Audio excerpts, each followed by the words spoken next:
नमस्कार, बहुत स्वागत है आप सभी का। मैं हूं अंशुली सिंह। आप देख रहे हैं हमारा खास कार्यक्रम बीमा हो तो ऐसा, जहां हम आपको बताते हैं बीमा से जुड़ी हर जरूरी खबर और उसका असर। इंश्योरेंस रेगुलेटर ने ग्राहकों के हितों में सख्त रुख अपनाया है, तो कहीं दावों को लेकर विवाद सामने आए। वित्त वर्ष 2025-26 में हेल्थ इंश्योरेंस सेक्टर की ग्रोथ में तेज उछाल आया है और कंपनियां नई सुविधाएं जोड़ रही हैं। तो आज समझेंगे कि इन बदलावों का आप पर क्या असर पड़ेगा और कैसे आप अपने लिए सही बीमा चुन सकते हैं। ऑन द शो में आपके लिए क्या खास है आज, उस पर सबसे पहले हम नजर डालते हैं। देखिए, टर्म इंश्योरेंस प्लान कब लें, ये आपको जानना बहुत ज़्यादा ज़रूरी है। जॉब शुरू करते ही या जिम्मेदारी आने पर आखिरकार कब आपको ये लेना चाहिए। वहीं लाइफ कवर कितना होना चाहिए, इस पर भी आज हम बात करेंगे कि आखिरकार कितना होना चाहिए कवर। आय, खर्च या भविष्य की जरूरत के आधार पर कैसे आप ये तय कर सकते हैं। वहीं हेल्थ बीमा में आखिरकार कितनी जो ग्रोथ है वो देखी गई है। हेल्थ इंश्योरेंस की ग्रोथ बढ़ने के आखिरकार मायने क्या है, इस पर हम नजर डालेंगे। वहीं IRDAI के सुधारों से क्लेम बिलिंग और पॉलिसी शर्तों में क्या बदलाव आने वाले हैं, क्या बदलाव जो हैं वो आने वाले समय में आएंगे, उस पर बात होगी। वहीं इस पर हम भी बात करेंगे कि क्लेम रिजेक्शन से आखिरकार कैसे बचा जा सकता है। शहर बदलने और क्लेम रिजेक्शन जैसे जोखिमों से आखिरकार आप कैसे बच सकते हैं। तो आज इन्हीं सब मुद्दों पर देखिए बात होने वाली है। आज हमारे साथ जुड़ रहे हैं इंश्योरेंस एक्सपर्ट और associate professor BIMTECH Manoj Kumar Pandey ji. Sir, आपका बहुत स्वागत है। Thank you Anjali ji. Sir, चर्चा की हम शुरुआत करेंगे और शो को हम आगे बढ़ाएंगे, लेकिन उससे पहले हम अपने दर्शकों को दिखाते हैं 24 साल के मोहित की कहानी, जिन्होंने टर्म इंश्योरेंस लेने का प्लान टाल दिया। मेरठ के 24 साल के मोहित चौधरी की अभी जॉब शुरू हुई है। IT कंपनी में अच्छा खासा पैकेज है। वो टर्म इंश्योरेंस प्लान लेने की सोच रहे थे। कंपनी के एक सहयोगी ने सलाह दी कि जब कोई जिम्मेदारी ही नहीं है तो अभी से टर्म इंश्योरेंस लेने से क्या फायदा। इस सलाह के बाद मोहित ने टर्म बीमा पॉलिसी लेने का प्लान टाल दिया। वो समझ नहीं पा रहे हैं कि टर्म प्लान कब लेना चाहिए। अगर टर्म प्लान लें तो उसमें बीमा कवर किस आधार पर तय करें। देखिए, ये कहानी मोहित की नहीं, मुझे लगता है कि ऐसी तमाम लोग होंगे जिनकी ऐसी ही दुविधा रहती है। सर से ही समझ लेते हैं। सर, आखिर टर्म इंश्योरेंस कब लेना चाहिए? देखिए, इंश्योरेंस वैसे भी एक सुरक्षा कवच होता है जो हमें अचानक होने वाली इन सब डेथ हो, डिसेबिलिटी हो, इस तरह की चीजों से बचाता है। राइट। तो मुझे लगता है कि सुरक्षा कवच लेने में मुहूर्त देखने की कोई जरूरत नहीं है। जितनी जल्दी हो जाए, जब आपके पास पैसा इनकम आने लगे, जब आप एफोर्डेबिलिटी आपके पास आ जाए, तो कम से कम टर्म इंश्योरेंस पॉलिसी और हेल्थ इंश्योरेंस पॉलिसी ये तो दोनों ही ले लेनी चाहिए जी। मुझे नहीं मालूम मोहित की जो कहानी जो बताई गई है, संभव है कि इनकी अभी शादी नहीं हुई हो, लेकिन क्या इनके माँ बाप नहीं है, क्या इनके छोटे भाई बहन नहीं हो सकते हैं? अगर आप जॉब कर रहे हैं और किसी भी तरह से आप अपने परिवार के लिए एक फाइनेंशियल सपोर्ट सिस्टम के हिस्सा हैं, तब तो आपकी जिम्मेवारी बनती है अपने परिवार के लिए। केवल शादी होना और बच्चा होना ही जिम्मेवारी नहीं है, माँ बाप के प्रति भी जिम्मेवारी है, छोटे भाई बहन के प्रति भी जिम्मेवारी हो सकती है। तो मेरा ये मानना है, मैं अपने स्टूडेंट्स को भी जो यहाँ से MBA करते हैं उनको मैं कहता हूँ कि जिस दिन पहली सैलरी मिलेगी उस दिन 3 काम करने का: एक टर्म इंश्योरेंस प्लान लेने का, एक हेल्थ इंश्योरेंस प्लान लेने का, और साथ में एक छोटा सा अमाउंट से अपने रिटायरमेंट प्लानिंग के लिए, चाहे जो भी इंस्ट्रूमेंट हो, SIP भी हो सकता है, वो लेने का। तो मैं ये नहीं मानता कि मोहित जी को ये डेफर करना चाहिए था, उन्हें प्लान ले लेना चाहिए था। बिल्कुल बिल्कुल। और सिर्फ आप ये सोचें कि आप मैरिड हैं या आपकी शादी होने वाली है तभी आप प्लान लेंगे, ऐसा नहीं है। आप पहले, जब जैसा कि सर ने कहा कि जब आपकी फर्स्ट सैलरी आ जाए तभी से आप इसकी प्लानिंग शुरू कर दें। सर, ये कैसे तय करें कि लाइफ इंश्योरेंस कवर कितना होना चाहिए? देखिए, लाइफ इंश्योरेंस कवर जो कॉन्ट्रैक्ट है वो लंबा होता है। वो मतलब खास करके टर्म इंश्योरेंस में तो आप अपने रिटायरमेंट एज तक का ले सकते हैं। अब कितना लेना चाहिए, ये कहीं ना कहीं थोड़ा सा गणना करनी चाहिए, क्योंकि हमें मालूम है कि हमें मे भी 5 साल बाद शादी करनी है, 4 साल बाद बच्चा होगा, उस बच्चे की पढ़ाई लिखाई होगी। तो एक आइडिया होना चाहिए। और आज के डेट में किसी भी व्यक्ति को मैं ये जरूर राय दूंगा, क्योंकि शुरू में सैलरी कम होती है, कि कम से कम जॉब मिलते हुए कम से कम 1 करोड़ का तो बीमा ले ही लेना चाहिए, और फिर इसको समय के साथ रिव्यू करना चाहिए। क्योंकि ऐसा कोई रिस्ट्रिक्शन नहीं है कि आपने 1 करोड़ का बीमा ले लिया है तो अगले 5 साल बाद जब आपकी शादी होती है तो आप फिर एक दूसरा बीमा, एडिशनल बीमा आप नहीं ले सकते हैं। आपका जो क्वेश्चन है कि कितने का बीमा होना चाहिए, इसके कुछ मैथमेटिकल फॉर्मूला भी हैं। सबसे पुराना और जो टेस्टेड फॉर्मूला है, जो कि थोड़ा सा बहुत ही कॉम्प्लिकेटेड है आम जनता के लिए, उसको बोलते हैं human life value. Human life value का ये मतलब होता है कि आप अपने जिंदगी में जितने दिन आप कमाएंगे, क्या कितना कमा पाएंगे, उसका एक एस्टिमेट कीजिए, और फिर उस कमाई का जो प्रेजेंट वैल्यू है आज के डेट में, उतना का बीमा आपका होना चाहिए। ये आम लोगों को समझ में तुरंत नहीं आएगा, इसलिए एक बहुत ही सही फॉर्मूला है जिसे बोला जाता है dime, DIME। D stands for debt. आपके माथे पे, आपके सर पे जितना भी शॉर्ट टर्म कर्ज है उसको जोड़िए, plus I stands for income replacement. अगर आप कल नहीं हैं तो क्या आपके नहीं रहने के बाद इतना पैसा आप अपने घर वालों को दे के जा रहे हैं कि उनकी जिंदगी नॉर्मल वे से चलती रहे? इनकम को रिप्लेस करने जैसा पैसा चाहिए। M stands for mortgage. आज के जमाने में जो हम लोग घर खरीदते हैं, वो जो कर्ज होता है वो काफी बड़ा कर्ज होता है, 60 लाख 70 लाख करोड़ 1.5 करोड़, डिपेंडिंग अपॉन किसकी कैसी हैसियत है। तो वो अमाउंट जोड़िए, और साथ में अगर बच्चे पैदा हो गए हैं तो उनका जो एजुकेशन है वो आज के डेट में बहुत बड़ा लाइबिलिटी, मतलब जिम्मेवारी है। तो उनके भी एक्सपेक्टेड जो खर्च होने वाले हैं आज से 10 साल बाद, 15 साल बाद, उसको भी जोड़िए, और इन चारों को जोड़ने के बाद जो अमाउंट आता है उतने का टर्म इंश्योरेंस की पॉलिसी आपके पास होनी चाहिए। अब ये डिपेंड करता है कि आदमी अपने लाइफ के किस स्टेज में है। मेरे जैसे व्यक्ति के लिए जो रिटायरमेंट के नजदीक आ रहा है, कोई इस तरह की लाइबिलिटी नहीं है, मेरे पास कोई EMI का खर्च नहीं है, PF वगैरह में इतना पैसा है कि घर वालों का भी काम चल जाएगा, तो शायद मुझे आज टर्म इंश्योरेंस की जरूरत नहीं है। लेकिन आज से 20 साल पहले जब मेरे बच्चे पढ़ाई कर रहे थे, छोटे थे, उनकी शादियां करनी थी, वो सब जिम्मेवारियां थी, तब मुझे भी कम से कम 2 करोड़ रुपए का टर्म इंश्योरेंस की जरूरत थी। आज नहीं है, क्योंकि मेरी लायबिलिटी लगभग खत्म है। जी बिल्कुल, और बहुत अच्छा फॉर्मूला सर आपने बताया है। सर आपने रिव्यू की बात की कि सर रिव्यू आप करते रहें, लेकिन कब कब रिव्यू करें? मान लीजिए किसी की 22-23 साल में किसी की फर्स्ट जॉब लग गई, अब उसे कब रिव्यू करना चाहिए? देखिए, 2 चीजें, या तो आप शादी हुई जिम्मेवारी बढ़ गई, बच्चा हो गया जिम्मेवारी बढ़ गई, तो डिपेंड करता है। लेकिन अब तो मार्केट में ऐसी भी पॉलिसियां हैं जो हर 5 साल के बाद आपके सम एश्योर्ड को ऑटोमेटिक बढ़ा देती हैं। अगर आपने 1 लाख करोड़ का पॉलिसी अगर लिया है तो 5 साल बाद वो ऑटोमेटिक बढ़ के 1 करोड़ 10 लाख हो जाएगा, 5 साल बाद वो 1 करोड़ 20 लाख हो जाएगा। तो इस तरह की भी पॉलिसियां, मैं ये एग्जांपल दे रहा हूं, किसी पॉलिसी में हो सकता है कि 5 साल के बाद 20% भी बढ़ जाता हो। तो अब मार्केट में ऐसी चीजें हैं, अवेलेबल हैं पॉलिसियां जो ऑटोमेटिक 5-5 साल के इंटरवल पे आपका सम एश्योर्ड बढ़ा देती है। तो मेरे ख्याल से एक यंग व्यक्ति को वो वाली पॉलिसी, जिसे इंक्रीजिंग कवर टर्म लाइफ कहते हैं, वो ऑप्ट करना चाहिए। बिल्कुल। और सर जो कहानी अभी हमने मोहित की दिखाई, इन जैसे तमाम लोगों को लाइफ कवर कब सर बढ़ाना चाहिए? वही बात है, 2 चीजें, या तो आप ऐसी पॉलिसी ले लीजिए कि हर 5 साल बाद ऑटोमेटिक आपका कवर बढ़ता रहे, बशर्ते आप ये डिसाइड कर रहे हैं कि हाँ मुझे घर बसाना है, बच्चे पैदा करने हैं। अदरवाइज फ्लैट कवर लेकर रखिए, या कहीं भी कोई रिस्ट्रिक्शन नहीं है कि आप 10 टर्म इंश्योरेंस प्लान नहीं ले सकते हैं। आपने पहले शुरुआत की 1 करोड़ से, मे भी 5 साल बाद एक 50 लाख आप और ऐड कर लीजिए। लेकिन सोचने वाली बात यह है कि टर्म इंश्योरेंस का जो प्रीमियम होता है ना, वो एज के साथ काफी तेजी से बढ़ता है। बिल्कुल। तो अगर आप 25 पे एक पॉलिसी लेते हैं और 30 पे एक पॉलिसी लेते हैं, तो कम से कम 10-15% का प्रीमियम का डिफरेंस आ जाएगा। और खास करके 35 के एज के बाद ये प्रीमियम का जो रेट होता है वो काफी तेजी से बढ़ता है। तो मेरा ये सजेशन रहेगा सारे यंग व्यूअर्स जो देख रहे हैं, कि आपको जो करना है वो 35 के एज के पहले करके फिक्स कर लीजिए। Maximum possible insurance cover, term insurance cover आप ले लीजिए। बिल्कुल। सर टर्म इंश्योरेंस लेते टाइम सही पॉलिसी जो है वो कैसे चुनी जाए? क्या वही फॉर्मूला जो अभी आपने बताया था, वही फॉर्मूला ध्यान में रखें?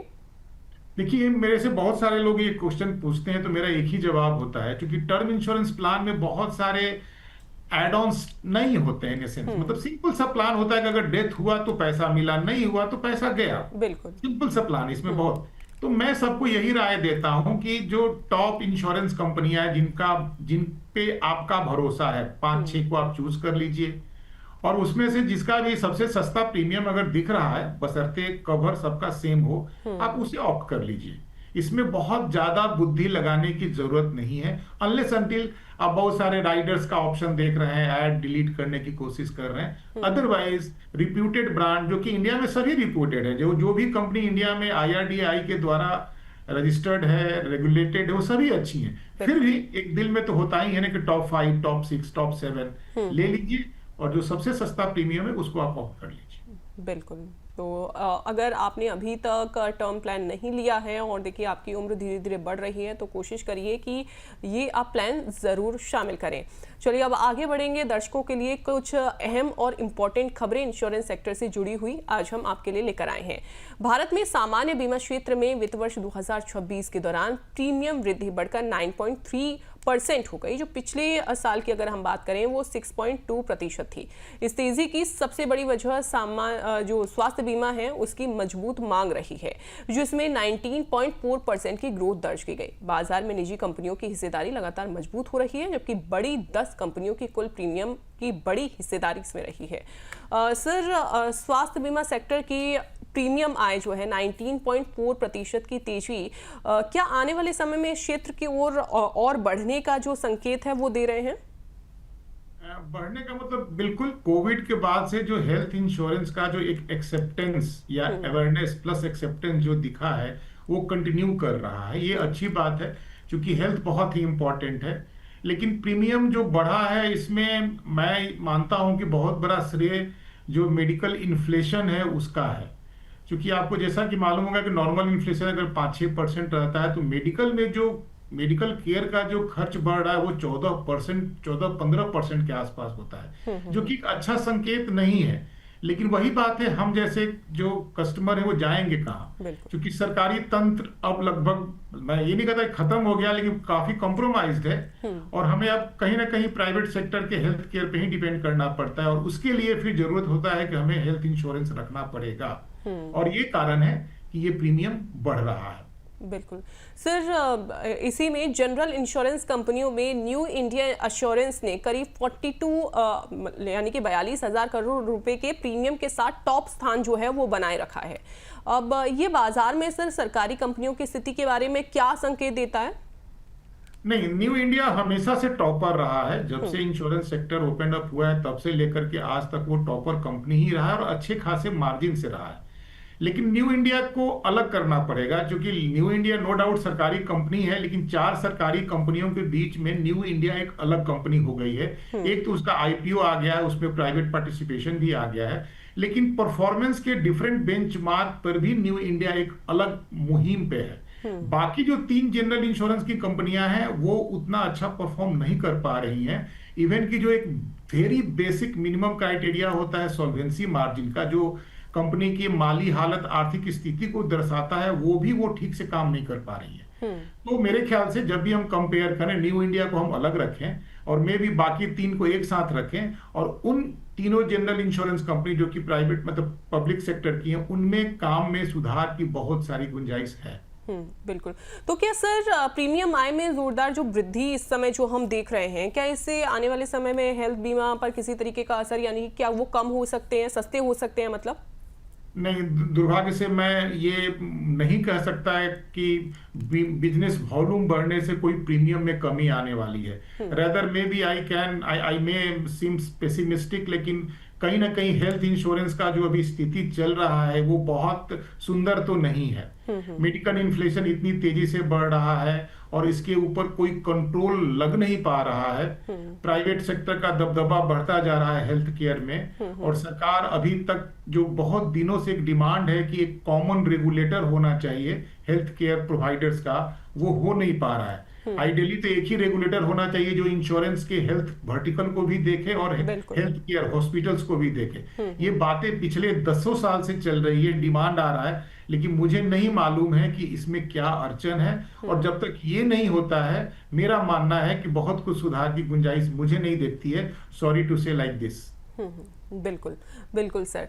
चलिए अब आगे बढ़ेंगे, कुछ और खबरें हम दर्शकों के लिए लेकर आए हैं, बहुत इंपॉर्टेंट खबरें। देखिए, स्वास्थ्य बीमा लेने वालों के लिए ये राहत की खबर है, क्योंकि अब बीमा नियामक ने पूरे सिस्टम में बड़े बदलाव की तैयारी शुरू कर दी है। एक विशेष समिति बनाई गई है जो बीमा सेक्टर की समस्याओं की गहराई से जांच करेगी, ताकि बिलिंग में गड़बड़ी, क्लेम में देरी और जटिल पॉलिसी शर्तों को, यानी कि कई बार टर्म्स नहीं समझ आती हैं पॉलिसी को, जब पॉलिसी लेते हैं उस समय, तो उसको ईजी बनाया जाएगा। यानी आने वाले समय में बीमा लेना और उसका फायदा उठाना दोनों ही आसान हो सकते हैं। सर, IRDAI की तरफ से ये जो समिति बनाई गई है सर, वो किस तरीके से हेल्पफुल रहेगी? देखिए, अगर देखा जाए तो जो बीमा व्यवसाय में जो सबसे बड़ा आजकल पेन पॉइंट है वो हेल्थ इंश्योरेंस ही है, क्योंकि हेल्थ इंश्योरेंस एक ऐसा कॉन्ट्रैक्ट होता है जिसमें कि क्लेम आने की संभावनाएं ज्यादा होती है। आदमी मरेगा तो एक ही बार ना टर्म इंश्योरेंस में, बीमार तो कई बार पड़ता है, साल में 2 बार भी पड़ सकता है, तो जिसको बोलते हैं ना फ्रीक्वेंसी ऑफ क्लेम ज्यादा होता है। सेकेंडली, ये ह्यूमन से रिलेटेड है। हॉस्पिटल में आधा घंटा रहना भी किसी को अच्छा नहीं लगता है, सभी आदमी क्विक सर्विसेज चाहते हैं। तो अच्छा, दूसरी बात क्या है कि सोशल मीडिया भी काफी एक्टिव हो गया है, कोई भी केस गड़बड़ होता है तो तुरंत फ्लैश हो जाता है। तो सबसे ज्यादा जो दिक्कत वाली जो सेक्टर दिख रही है, मतलब डोमेन जिसको बोलते हैं इंश्योरेंस में line of business, health insurance है। बट नेचुरल है कि IRDA चाहता है कि इसको सुधारा जाए, इसलिए कमेटी का गठन किया गया है। हालांकि अगेन, इस तरह की कितनी बार कमेटियां बनी हैं और कितने रिकमेंडेशन दिए गए हैं, सारे आइडिया अच्छे होते हैं, सारे रेगुलेशन अच्छे आते हैं, लेकिन इसका इम्प्लीमेंटेशन जो होता है वो सही ढंग से नहीं हो पाता है। मे भी 2 साल पहले IRDA ने गाइडलाइन इशू किया कि अगर कोई हॉस्पिटल में भर्ती हो रहा है तो आधा घंटा के अंदर उसका वो जो अप्रूवल होता है हो जाना चाहिए। अगर वो डिस्चार्ज हो रहा है तो 2.5 या 3 घंटे के अंदर में डिस्चार्ज नहीं हो पाता है। बहुत सारे उसमें रुकावटें हैं। तो मेरे ख्याल से ये जो हाई पावर कमेटी बनाई गई है इन सब चीजों को देखेगी। ऐसा नहीं कि मालूम नहीं है कि प्रॉब्लम क्या है, लेकिन ठीक से एक अच्छे ढंग से उसको देखभाल करने के बाद कुछ सुझाव आएंगे। मामला फंसता है उसका इम्प्लीमेंटेशन का क्या हो गया। लगभग 1.5 साल पहले ये क्लेम किया गया कि हो पा रहा है, आपके अकॉर्डिंग क्या, कहाँ रुकावटें सर आ रही हैं? रुकावटें क्या है कि देखिए, बीमा बेचना तो इंश्योरेंस कंपनी का काम है। इंश्योरेंस, बीमा इंश्योरेंस क्या है, मतलब हेल्थ इंश्योरेंस। बेसिकली वो हेल्थ केयर नहीं है, वो आपके हॉस्पिटल के बिल की फाइनेंसिंग का एक व्यवस्था होता है। ठीक है, हेल्थ केयर देना तो हॉस्पिटल का काम है ना, और हॉस्पिटल के ऊपर इंश्योरेंस कंपनी का कोई डायरेक्ट कंट्रोल नहीं है। कौन सा इलाज होगा, इलाज का प्रोटोकॉल क्या होगा, 2 दिन आदमी कोई हॉस्पिटल में रहेगा कि 3 दिन रहेगा, इस पे डिस्प्यूट हो जाता है। हॉस्पिटल का डॉक्टर कुछ कहता है और जो बीमा कंपनी का जो डॉक्टर जो क्लेम को रिव्यू करता है उसके अपने अलग ओपिनियन होते हैं, और पिसता है इन सब बीच में कस्टमर। इसीलिए ये बहुत दिनों से डिमांड है कि एक कंट्रोल सेंट्रल रेगुलेटर हो जो इंश्योरेंस कंपनी को भी देखे और मे भी हेल्थ केयर प्रोवाइडर जो मेनली हॉस्पिटल और जो क्लिनिक्स है उनको भी देखे। हो नहीं पाया है और तुरंत होने की मुझे कोई संभावना भी अभी नहीं दिख रही है। देखिए, टेक्नोलॉजी चीजों के प्रोसेस को तेज कर देगा, लेकिन अगर इंटेंट खराब है, अगर प्रॉफिटेरिंग आपका पर्पस है, तो हर चीज वहां डिफीट हो जाता है। बिल्कुल बिल्कुल सर आपने सही कहा है कि कई बार सही तरीके से इम्प्लीमेंट चीज़ें नहीं हो पाती हैं, जिसकी वजह से जो उसका रिजल्ट एक्चुअल में आना चाहिए वैसा रिजल्ट नहीं आ पाता है। सर, पॉलिसी जो हम लेते हैं तो कई बार कस्टमर ये भी शिकायत करते हैं कि उसकी जो शर्तें होती हैं, जो टर्म्स एंड कंडीशंस होती हैं, वो बहुत ज़्यादा मुश्किल होती हैं और उनको समझना भी कई बार कस्टमर के लिए बहुत ज़्यादा मुश्किल हो जाता है। क्या इस दिशा में भी सर किसी तरीके का कदम उठाया जा सकता है? क्या ये वास्तव में संभव है उनको ईजी करना? फिर वही बात है, बातें बहुत होती हैं, इंप्लीमेंट नहीं हो पाता है, और जो कुछ भी बहुत छोटे कदम उठाए भी गए वो भी फल नहीं दे पाए, मतलब फ्रूटफुल नहीं हो पाए। आज से लगभग 4-5 साल पहले IRDAI ने खुद ही स्टैंडर्ड पॉलिसी का वर्डिंग डिजाइन करके और पूरा अपने तरफ से डिजाइन करके इंश्योरेंस कंपनी को दिया है। Standard health policy, standard term insurance plan और स्टैंडर्ड एन्युटी प्लान। उन्होंने ये कहा कि ये प्लान का जो वर्डिंग सिंपली, सच में वो वर्ड्स वगैरह बहुत सिंप्लीफाई किए गए थे। कहा गया कि ठीक है, प्राइसिंग आप कर सकते हैं। हकीकत है कि कोई भी इंश्योरेंस कंपनी उस प्लान को नहीं बेचती है। तो कहीं ना कहीं टर्म्स कंडीशन को थोड़ा उलझा करके रखना, with all due respect to the insurance company, शायद इंश्योरेंस कंपनियां भी चाहती हैं। वरना अंग्रेजी भाषा को सरलीकरण करके टर्म्स कंडीशन को इस भाषा में लिखा जाए कि कोई भी अंग्रेजी पढ़ने वाला आदमी उसको समझ जाए, ये बहुत बड़ी बात नहीं है। और आज के इस जमाने में जबकि एआई और इतने मतलब चीजें उपलब्ध हैं, शायद फिर वही बात आती है, इंटेंट की कहीं ना कहीं कुछ कमी दिखती है। शायद उलझा के रखना इंश्योरेंस कंपनियों के लिए शायद कभी कभी फायदेमंद साबित हो जाता है। इसलिए मुझे तो थोड़ा तकलीफ होता है जब ये सब चीजें, बातें तो बहुत होती हैं कॉन्फ्रेंस में, सीईओ के प्लेटफॉर्म पे, लेकिन जब धरातल पे उतारने की बात होती है तो वहां वो इफेक्ट दिखता नहीं है। और यहाँ मैं IRDAI को भी थोड़ा ब्लेम करना चाहूंगा कि कहीं ना कहीं वो भी इन सब मामलों में उतने कारगर समय के साथ नहीं हो पा रहे हैं। बिल्कुल सर, बिल्कुल। और शायद यही वजह है कि क्लेम रिजेक्शन की जो वजह है ये बनती जा रही है कि सही तरीके से इम्प्लीमेंट चीज़ें नहीं हो रही हैं। चलिए अब आगे बढ़ेंगे। देखिए, अगर आप एक शहर से दूसरे शहर में शिफ्ट हो रही हैं तो इसका असर सिर्फ आपके किराए या खर्च पर नहीं बल्कि आपके स्वास्थ्य बीमा पर भी पड़ सकता है। दरअसल बीमा कंपनियां प्रीमियम तय करते समय शहर के मेडिकल खर्च, अस्पतालों की लागत और जोखिम को ध्यान में रखती हैं। यही वजह है कि छोटे शहर से बड़े शहर में जाने पर प्रीमियम बढ़ जाता है। पॉलिसी पोर्ट करते समय कई बार प्रीमियम में 10 से 20% तक की बढ़ोतरी भी देखी जा सकती है। सर, शहर बदलने पर बीमा प्रीमियम बढ़ने के पीछे का जो रीजन है वो क्या है? नहीं, मैं यहाँ थोड़ा सा करेक्शन करना चाहूंगा। केवल आपने शहर बदल लिया इसलिए आपका प्रीमियम बढ़ जाएगा, ये शायद सही स्टेटमेंट नहीं है। पोर्टेबिलिटी एक अलग चीज होती है जो आपने जिक्र किया, तो हम बाद में उसको डिस्कस करते हैं। देखिए, क्या होता है कि अल्टीमेटली जो हेल्थ इंश्योरेंस में जो प्राइसिंग होती है उसका सबसे बड़ा जो कंपोनेंट होता है वो होता है कि उस इलाके में जो हॉस्पिटल है उनका जो चार्जेस हैं वो किस तरह के हैं। ये हकीकत है कि जो मेट्रो में बड़े बड़े 5 स्टार और 7 स्टार होटल है, मैं तो कभी कभी जानबूझ के उनको होटल भी कह देता हूं, इतना उनका महंगा ट्रीटमेंट होता है। लेकिन अगर आप बी क्लास 2 सिटी में जाए, फिर क्लास 3 सिटी में जाए, सेम बीमारी सेम प्रोसीजर का जो कॉस्टिंग होगा वो अलग अलग होगा। तो ये क्रेडिट जाता है स्टार हेल्थ इंश्योरेंस को कि लगभग जब से वो आए 15 साल पहले तो हो ही गया होगा, उनको ज्यादा हो गया होगा, उन्होंने ये चीज शुरू की कि अगर व्यक्ति प्रीडोमिनेंटली एक खास लोकेशन में रहता है कि जहां की हेल्थ केयर कॉस्ट कम है तो उसको कम प्रीमियम दिया जाए। लेकिन अगर आपने पॉलिसी ले ली है और अगर आप बाद में कहीं बाहर भी चले जाते हैं, बाहर मतलब इंडिया में कहीं और दूसरे लोकेशन पे चले जाते हैं, तो उसके कारण प्रीमियम में इंक्रीज नहीं होता है, क्योंकि वो ये सब चीजें ऑलरेडी एक्चुअली लोग फिगर आउट किए रहते हैं कि 100 में से कितने लोग बाहर जा सकते हैं, वो सब कैलकुलेशन किया हुआ होता है। लेकिन हाँ, ये बात सही है कि जहां आप मूलतः रहते हैं उस जगह के लोकेशन को देखते हुए आपका प्रीमियम तय किया जाता है। अब रही बात, उसमें 2 वेरिएशन है। एक तो वेरिएशन ये है कि जिसमें आप कहीं बाहर जाएंगे तो कवर किया जाता है, दूसरा होता है जिसमें कोपे की व्यवस्था होती है कि अगर आप, जिसे मानिए कि मैं बिहार का मैं रहने वाला हूं, बिहार में अगर आप इलाज कराएंगे तो आपको पूरा क्लेम मिलेगा। लेकिन अगर बिहार से बाहर आकर के आप दिल्ली में इलाज कराएंगे तो जो बिल का, जो हॉस्पिटल का जो बिल बनेगा उसका 20 या 25% हमें देना पड़ेगा। इसको कोपे बोलते हैं। यानी 100 रुपए का क्लेम अगर दिल्ली में आया तो 25 रुपया मैं दूंगा और 75 रुपया ही केवल इंश्योरेंस कंपनी देगी। तो ये चीजें धीरे धीरे इवॉल्व हो रही हैं और आने वाले समय में जब टेक्नोलॉजी का साथ मिल रहा है, मिलेगा भी, तो और भी इस तरह के वेरिएशंस हमको देखने को मिल सकते हैं। बिल्कुल। और सर, पोर्टेबिलिटी अभी आप बता रहे थे कि इस पर हम बात करेंगे। पोर्टेबिलिटी जब करते हैं, यानी कि जब पॉलिसी पोर्ट कराते हैं तो उसमें भी 10 से 20% का जो बढ़ोतरी है वो देखने को मिलती है। देखिए, पोर्टेबिलिटी एक दूसरी चीज है। पोर्टेबिलिटी में क्या होता है कि आप अपने पॉलिसी को कंपनी ए से निकाल के कंपनी बी में आप ले जाते हैं, और जब ये प्रोसेस होता है तो कंपनी बी का ये पूरा राइट बनता है कि आपके आज के हेल्थ स्टेटस को वो इवेल्युएट करे।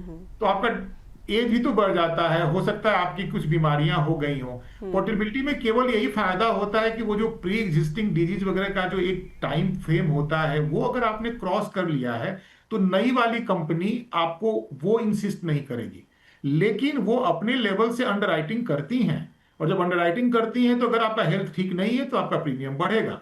तो पोर्टेबिलिटी एक बिल्कुल ही अलग चीज है, जबकि कंपनी ए से बीमा कंपनी बी में शिफ्ट हो रही है और नए अंडरराइटिंग के साथ हो रही है। जबकि जो शहर बदलने वाली बात थी उसमें कंपनी भी वही है, पॉलिसी होल्डर भी वही है, वहां प्रीमियम भी नहीं बढ़ेगा। To best of my knowledge, अगर कुछ नया इधर आया है जो मुझे जानकारी नहीं है तो मैं क्षमा चाहूंगा। बिल्कुल। अगर सर छोटे शहर में कोई व्यक्ति रह रहा है और मान लीजिए किसी मेट्रो सिटी में वो शिफ्ट हो रहा है, तो क्या उस समय उसका जो प्रीमियम है क्या वो बढ़ जाएगा?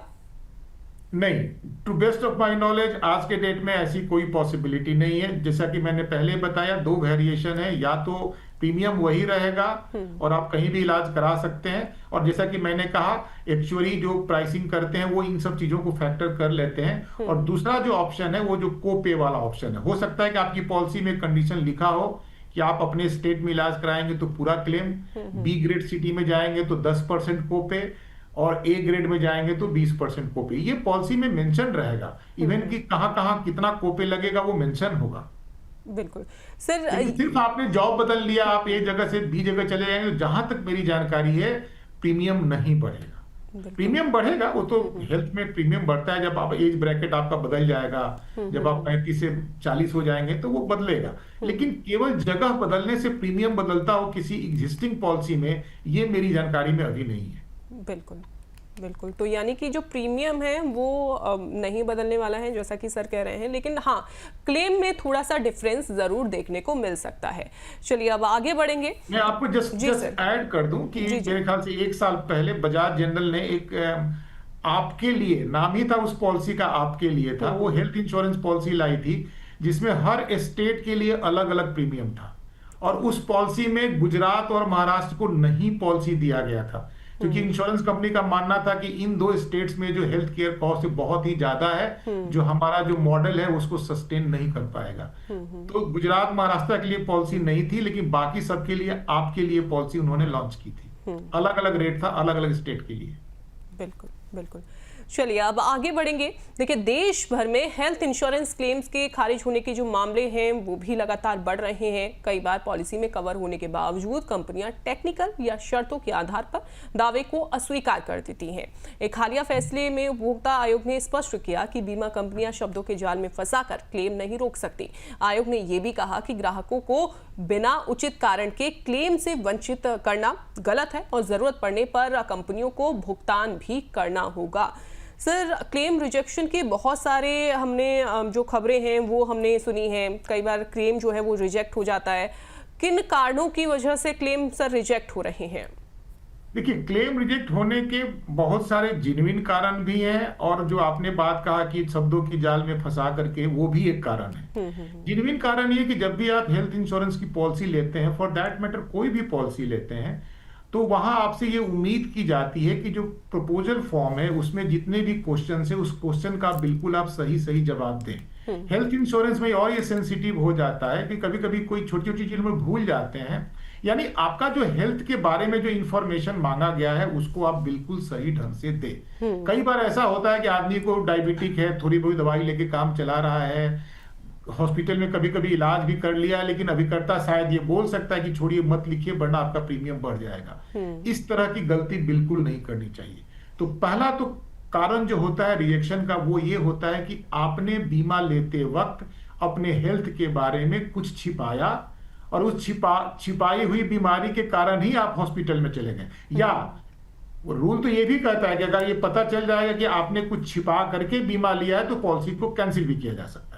तो पहला तो ये होता है जिसको हम लोग बोलते हैं प्री एग्जिस्टिंग डिजीज को छिपा करके बीमा लिया गया। दूसरा होता है जो जेन्युइन क्लेम रिजेक्शन होता है, कुछ बीमारियां शुरू के 1 साल में कवर्ड नहीं होती हैं, बहुत सारी, मतलब कुछ है, लिस्ट रहता है। फिर होता है कि अगर आपके पास कोई पहले से बीमारी है जिसको प्री एग्जिस्टिंग डिजीज कहते हैं, तो अगले 3 साल तक आपको उस बीमारी से संबंधित कोई क्लेम नहीं मिलेगा।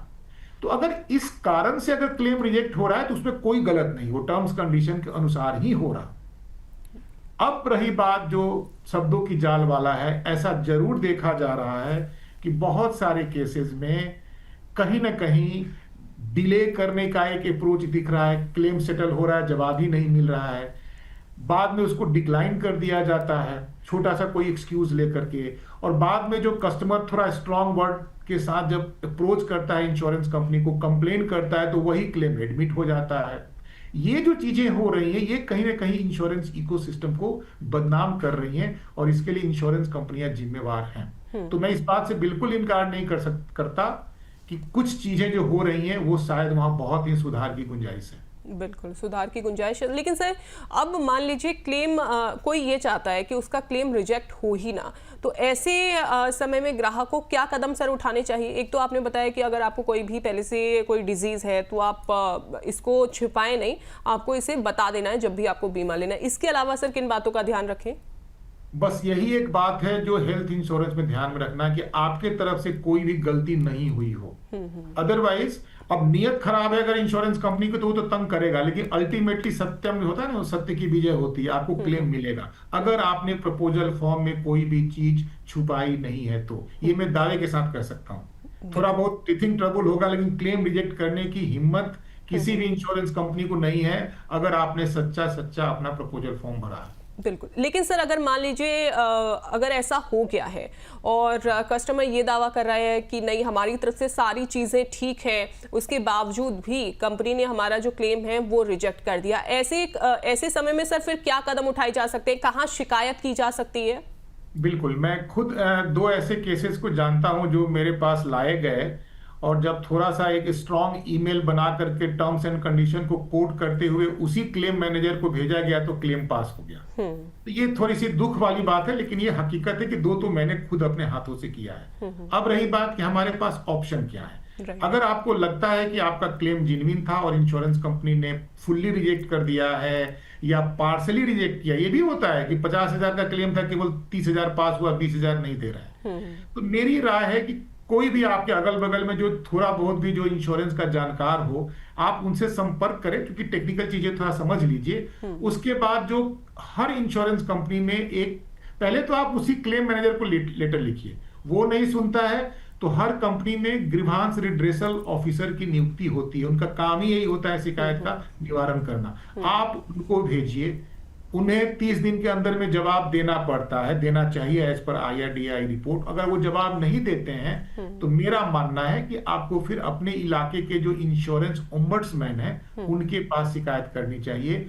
कोर्ट कचहरी और ये जो कंज्यूमर फोरम वाला जो हमारा जो एक अलग चैनल है उसको अवॉइड कीजिए। मेरे ख्याल से अगर आपका क्लेम जेन्युइन है तो ये ग्रीवांस रिड्रेसल ऑफिसर और ओम्बड्समैन में बिल्कुल क्लियर हो जाएगा। जेन्युइन क्लेम है तो मुझे लगता है कि 90% चांस है कि grievance redressal officer with in company से ही क्लियर हो जाएगा।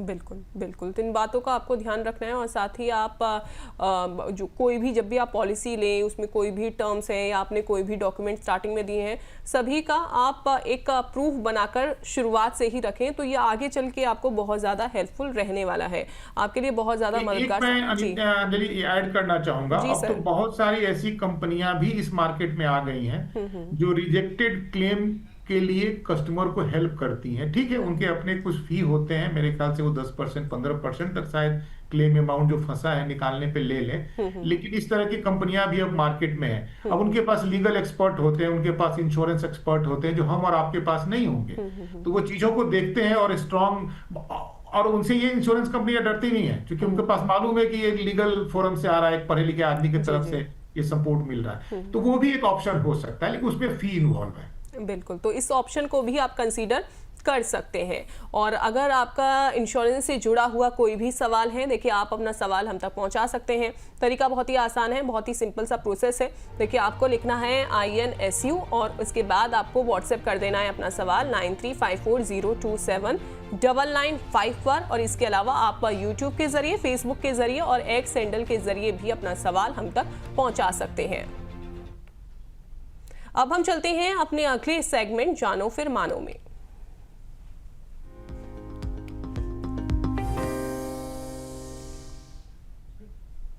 देखिए सेगमेंट में आज हम SBI life e shield next term insurance policy का 360 डिग्री रिव्यू करेंगे और जानेंगे कि ये पॉलिसी किन ग्राहकों के लिए सही है, इस टर्म प्लान में क्या क्या खास फीचर हैं, इस तरह का प्लान किन लोगों को लेना चाहिए। अब चलते हैं अपने सहयोगी दिव्या के पास जो हमें बताएंगी इस पॉलिसी के खास फीचर्स।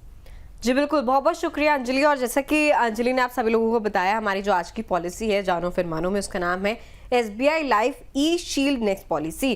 क्या कुछ इसके की फीचर्स हैं ये मैं आपको बताती हूँ, उसके बाद अंजलि हमारे गेस्ट से चर्चा करेंगी कि पॉलिसी किन लोगों के लिए सूटेबल है, किन्हें इसके लिए ऑप्ट करना चाहिए और किन के लिए सूटेबल नहीं है। देखिए सबसे पहले अगर बात करें इस पॉलिसी में सिर्फ लाइफ कवर जो है आपको नहीं मिलता है। एक प्योर टर्म इंश्योरेंस प्लान है जिसमें जो फोकस होता है सिर्फ डेथ बेनिफिट पर होता है, यानी कि मैच्योरिटी जैसा इसमें कुछ नहीं है। इसके अलावा पॉलिसी अवधि के दौरान मृत्यु होने पर नॉमिनी को तय राशि मिल जाती है, सम एश्योर्ड अमाउंट जो है वो मिल जाता है। आगे बढ़े, अगर अगले फीचर्स की हम बात करें, प्रीमियम भुगतान विकल्प। ये पॉलिसी नियमित, सीमित या एक मुश्त प्रीमियम भुगतान की सुविधा आपको प्रोवाइड करती है, यानी कि आप एक बार में पैसा इसमें जमा कर सकते हैं, अपने इक्वल इंटरवल्स पर पैसा जमा कर सकते हैं, या फिर अगर आप चाहें तो डिसिप्लिन के साथ आप 5 साल तक आपने पैसा जमा करा, उसके बाद आप पॉलिसी का लाभ उठा सकते हैं। आपके पास तमाम तरीके के ऑप्शन फ्लेक्सिबिलिटी के साथ इस पॉलिसी में उपलब्ध हो जाते हैं। पॉलिसी में level cover, increasing cover, level cover benefit विकल्प है, जिससे जरूरत के हिसाब से कवर आप चुन सकते हैं। जैसी आपकी नीड है, जैसी आपकी आवश्यकता है, जरूरत है, उस हिसाब से आप पॉलिसी के अलग अलग फीचर्स के हिसाब से उसे अडेप्ट कर सकते हैं। आगे चलेंगे और क्या कुछ फीचर्स हैं इस पॉलिसी में। 79 साल या 100 साल यानी कि होल लाइफ तक का लाइफ कवर आपको मिल जाता है। जब तक आप जीवित हैं तब तक का लाइफ कवर आपको ये पॉलिसी प्रोवाइड करती है। ये प्लान किफायती प्रीमियम पर वित्तीय सुरक्षा प्रदान करता है, ये भी इसका एक फीचर है। आगे बढ़ेंगे और क्या इसके खास फीचर हैं। एक्सीडेंट, क्रिटिकल इलनेस आदि के लिए अतिरिक्त राइडर आप जोड़ सकते हैं, यानी कि क्रिटिकल बीमारियां जो हैं उसके लिए, एक्सीडेंट की स्थिति में आपको अगर एक्स्ट्रा बेनिफिट चाहिए तो उसके लिए आप इसमें क्रिटिकल कवर जो है अलग से ऐड करा सकते हैं पॉलिसी में। ज़्यादा कवर लेने पर प्रीमियम में रियायत भी आपको मिल जाती है। मान लीजिए 1 करोड़ का कवर आपको कंपनी प्रोवाइड करा रही है, लेकिन आपने 2 करोड़ का कवर लिया, तो फिर जो आपको प्रीमियम भुगतान होगा, प्रीमियम का जो अमाउंट बनेगा उसमें आपको थोड़ा डिस्काउंट या थोड़ा कम करके आपको उसका भुगतान करना पड़ेगा। आगे बढ़ेंगे और क्या फीचर्स हैं इसके अलावा। देखिए, पॉलिसी अवधि, भुगतान अवधि और लाभ लेने के तरीके में लचीलापन आपको मिल जाता है। जैसे कि मैंने बताया कि आपको तमाम तरीके की फ्लेक्सिबिलिटी इसमें अपनी ज़रूरत के हिसाब से मिल जाती है। ज़रूरत के हिसाब से कवर, प्रीमियम और अवधि को कस्टमाइज किया जा सकता है। जैसे आप चाहें, जिस भी तरीके से आप चाहें, जो भी आपकी सहूलियत हो, उस तरीके से आप इस पॉलिसी को अपने हिसाब से कस्टमाइज कर सकते हैं, अपने हिसाब से तोड़ मरोड़ सकते हैं। बहुत शुक्रिया दिव्या, इस पॉलिसी के फीचर्स बताने के लिए। थोड़ा डिटेल में अब सर से ही हम समझ लेते हैं। सर, ये जो पॉलिसी है, क्या ये पॉलिसी सिर्फ सुरक्षा देती है या इसमें निवेश और मैच्योरिटी का भी मजबूत कॉम्बिनेशन मिलता है? नहीं, बिल्कुल लिखा हुआ ये बिल्कुल प्योर टर्म इंश्योरेंस प्लान है, केवल death benefit, nothing more than that. Okay sir, अगला सवाल इसी पॉलिसी से जुड़ा हुआ कि इस प्लान में मिलने वाला लाइफ कवर जो फैमिली है उसकी लंबी अवधि की वित्तीय सुरक्षा को कितना सुरक्षित बना पाता है? देखिए, बहुत अच्छा फीचर जो हम लोग पहले डिस्कस कर रहे थे कि कैसे जो फैमिली में लाइबिलिटी बदलती है तो हम कैसे अपना कवर बदल सकते हैं, इस पॉलिसी में वो ऑप्शन दिया हुआ है। चाहे तो आप 1 करोड़ की पॉलिसी ले लें, 1 करोड़ में बस समझाने के लिए कह रहा हूँ, 1 करोड़ की पॉलिसी आप ले लें। कोई 25 साल का आदमी है, 60 साल में अपना रिटायरमेंट मान के चल रहा है, तो 35 साल का अवधि हुआ। 1 करोड़ की पॉलिसी ले ले और वो 1 करोड़ का कवर लगातार 35 साल तक चलता रहेगा। दूसरा, देखिए, उसमें ऑलरेडी इनबिल्ट कवर है कि हर 5वें साल बाद आपका सम एश्योर्ड बढ़ जाएगा। कितना बढ़ जाएगा ये मुझे नहीं मालूम है, लेकिन नॉर्मली 10-15% 5 साल बाद बढ़ जाएगा। और तीसरा जो उन्होंने दे रखा ऑप्शन कि आपके लाइफ में अगर कोई चेंज हो रहा है, जैसे शादी हो रही है, बच्चा हो रहा है, जो हम लोगों ने डिस्कस कर रखा है पहले के एपिसोड में पहले, उस वक्त आप इंश्योरेंस कंपनी के पास जा करके एक नियत लेवल तक एडिशनल सम एश्योर्ड बढ़ा करके अपना प्रीमियम बढ़ा सकते हैं आप। तो ये जो लचीलापन दिया गया है, ये बहुत अच्छा फीचर इस प्लान में कि 1 करोड़ का 1 करोड़ रहेगा, हर 5वें साल बढ़ता जाएगा, या आप कंपनी से बातचीत करके अपना सम एश्योर्ड एडजस्ट कर सकते हैं। बिल्कुल। वहीं सर, राइडर जैसे कि अगर हम बात करें एक्सीडेंट और क्रिटिकल इलनेस कवर जोड़ने से क्या ये पॉलिसी बहुत ज़्यादा स्ट्रांग हो जाती है और बहुत ज़्यादा सुरक्षा प्रदान करती है? बिल्कुल, बिना किसी हिचक के एक्सीडेंटल बेनिफिट तो हर व्यक्ति को ले लेना चाहिए, क्योंकि प्रीमियम बहुत सस्ता होता है। रही बात क्रिटिकल इलनेस राइडर लेने की, तो ये भी बहुत अच्छी बात है, लेकिन क्रिटिकल इलनेस राइडर का जो प्रीमियम होता है वो ज्यादा होता है। तो परहैप्स ये भी एक ऑप्शन हो सकता है, क्योंकि क्रिटिकल इलनेस राइडर केवल गिने चुने बीमारियों का ही सुरक्षा प्रदान करता है, और उसमें भी मतलब कहीं ना कहीं इंटरप्रिटेशन काफी टफ होते हैं। तो मेरा ये मानना है कि अगर प्रीमियम की दिक्कत नहीं है तो आप क्रिटिकल इलनेस राइडर ले लीजिए। अदरवाइज बेहतर होगा कि पैरेलल फैमिली फ्लोटर में एक जनरल हेल्थ इंश्योरेंस प्लान आप प्रेफर करें, मैं ये कहूंगा प्रेफर करें। पैसा है तो दोनों लीजिए, लेकिन अगर पैसे की किल्लत है तो टर्म इंश्योरेंस, एक्सीडेंटल बेनिफिट एक साइड में, और फिर फैमिली के लिए family floater plan, general health insurance अलग साइड में। बिल्कुल सर, कम प्रीमियम के साथ साथ क्या ये पॉलिसी मिडिल क्लास जो निवेशक हैं उनके लिए एक स्मार्ट फाइनेंशियल ऑप्शन हो सकता है?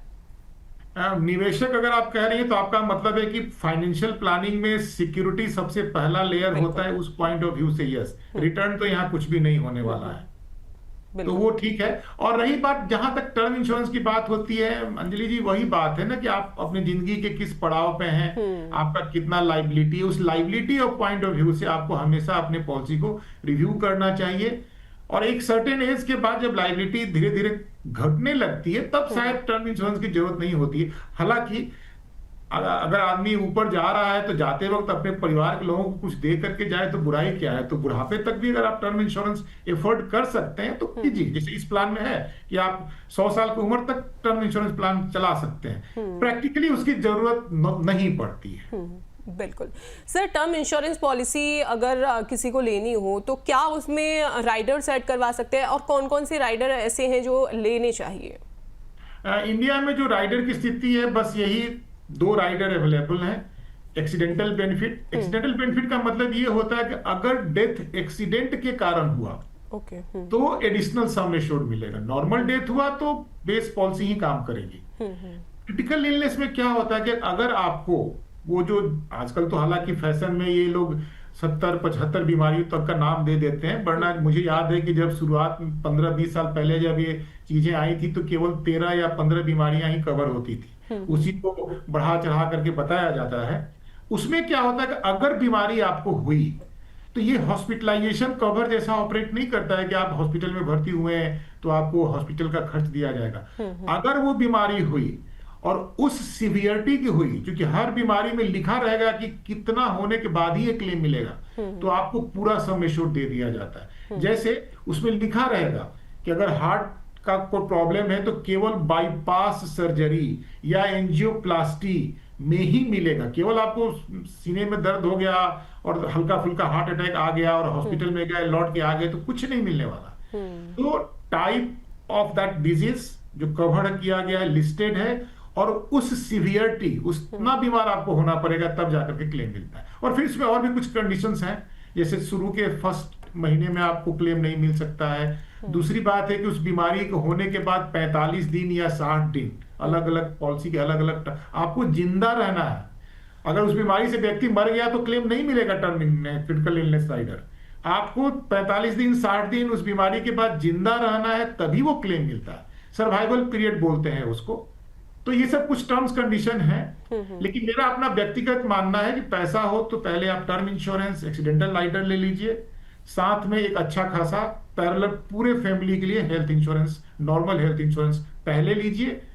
ऐसा है तो जो लेना है ले लीजिए। सर ये चीज़ मैं थोड़ा समझना चाहूँगी कि अगर क्रिटिकल इलनेस है या कोई भी ऐसी डिजीज़ किसी को हो गई और ये जो पॉलिसी है वो ले ली जाती है और किसी की डेथ हो जाती है उसकी वजह से, तब क्लेम क्या नहीं मिलेगा? नहीं, ऐसी बात नहीं है। देखिए एक बात समझिए, क्रिटिकल इलनेस जो पॉलिसी है ना वो मरने के लिए नहीं है, वो इसलिए दी जाती है कि इस तरह की क्रिटिकल बीमारी होने के बाद व्यक्ति जब ऑपरेट होता है, मानिए कि किडनी फेल हो गया, आपको हर बार डायलिसिस पे खर्च होने वाले हैं ना, हार्ट अटैक हो गया, बाईपास सर्जरी हो गई, तो फिर आपको अपने दवा दारू पे भी तो खर्च होना है ना। तो पर्पस अलग है, पर्पस यहाँ मरने का नहीं है। पर्पस ये होता है कि इस तरह की बीमारी के बाद जब व्यक्ति उभरता है तो उसके दवा के ऊपर, उसके लाइफ स्टाइल के ऊपर जो खर्च होता है उसके लिए लमसम व्यवस्था की जाए। तो इसमें ये कंडीशन होता है जिसको कहते हैं सर्वाइवल पीरियड, यानी अगर वो बीमारी हुई और उस सीवियरिटी को हुई और इंश्योरेंस कंपनी ने माना कि हाँ क्लेम देने लायक है, उसके बाद उस व्यक्ति को कम से कम 45 दिन या 60 दिन जैसा पॉलिसी के टर्म्स में लिखा हो जिंदा रहना पड़ता है, तब जाकर के ये क्लेम मिलता है। ये मरने के लिए क्लेम नहीं होता है, ये जिंदा रहने के लिए होता है। जी जी सर, एक आखिरी सवाल, देखिए हर प्रोडक्ट में सर कुछ खूबियां भी होती हैं, कुछ खामियां भी उसमें होती हैं। अब SBI life e shield next term insurance plan के बारे में सर आपकी क्या राय है सर? एक तो मुझे लगता है कि इसका नाम जो ई शील्ड है ना, संभवतः ये ऑनलाइन अवेलेबल होगा। जब ऑनलाइन अवेलेबल होता है तो उसमें कोई ब्रोकरेज या इंश्योरेंस का कमीशन एलिमेंट नहीं होता है, तो कहीं ना कहीं निश्चित रूप से ये काफी अच्छी और चीप मतलब सस्ती पॉलिसी होगी। पहला तो ये लग रहा है। दूसरा है कि इन्होंने काफी वेरिएशन दे रखे हैं, ये एक अच्छी बात है। और तीसरा बात जो हम लोग डिस्कस नहीं कर पाए कि even at the time of death, जब डेथ क्लेम मिलेगा तो नॉमिनी को ये ऑप्शन दिया गया है उसमें कि आप उस पैसे को किस तरह लेना चाहेंगी, लेना चाहेंगे या लेना चाहेंगे जो भी हो स्पाउस, लमसम लेना चाहेंगे या उसको आप एक इंस्टॉलमेंट के रूप में मतलब अगले 10 साल तक लेना चाहेंगे। तो ये इस प्लान की काफी खूबियां हैं। वैसे प्लान की खूबी तो तभी मालूम होगी जब उसका प्रीमियम मालूम हो, जो हमारे पास अवेलेबल नहीं है। अदरवाइज देखने में तो सारी चीजें बहुत अच्छी हैं, और अगर ये कॉम्पिटिटिव प्राइसिंग पे है तो बट नेचुरल है कि बहुत अच्छी पॉलिसी है। जी बिल्कुल, thank you so much sir हमारे साथ जुड़ने के लिए, और पॉलिसी के बारे में बहुत अच्छे से आपने इसे बताया है, समझाया हमारे दर्शकों को। और जो भी हम आज खबरें अपने दर्शकों के लिए लेकर आए, उम्मीद करते हैं वो सारी खबरें आपको समझ आई होंगी। सर बहुत शुक्रिया। Thank you Anjali. तो देखिए, ये थी इस हफ्ते की बीमा सेक्टर से जुड़ी बड़ी खबरें। साफ है कि बीमा अब सिर्फ सुरक्षा नहीं बल्कि एक समझदारी भरा फैसला बन चुका है। पॉलिसी लेते समय शर्तों को समझना और सही चुनाव करना बेहद जरूरी है। हमेशा जागरूक रहें, अपने अधिकार जानें और सही जानकारी के साथ ही फैसला लें। इसी के साथ अगले हफ्ते हम फिर मिलेंगे दोबारा से कुछ और नई खबरों के साथ। नमस्कार।